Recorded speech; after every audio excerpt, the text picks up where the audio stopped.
Babalik na yung Gigi Levi's. Hopefully. For everybody sing. Pero for now, everybody sing muna. Hindi ko na kasi kaya yung sabay-sabay.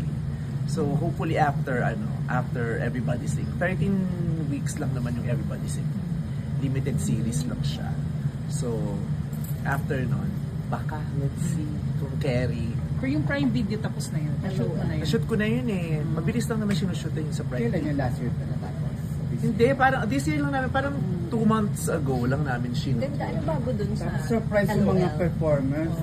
Surprise. I personally believe this season is a lot better and funnier than the first one. Kasi yung first one, ako mismo, nung nandun na parang marami ang eksenang, lalo na yung padulo, na off na ako kahit komedyante. Pero syempre, I needed to respect their own brands, di ba? Kung gano'n ang brand nila. Pero ako personally, hindi ko siya di ba? Kami kanya-kanya niya tayong taste eh. So at saka first season yon, so marami pa kaming kailangang matutunan. So natutunan naman namin. So nung second season, marami na kami na i-adjust, na improve. Kaya nung natapos yung shoot namin, mas maganda for me. Ako personally for me, mas maganda siya. May instruction sa kanila na huwag masyadong Yeah, this time wag nang baboy. Yun ang kasi syempre nakuha rin namin ng reactions nung viewers, 'di ba? Parang lalo yung first few episodes, tawang-tawa sila.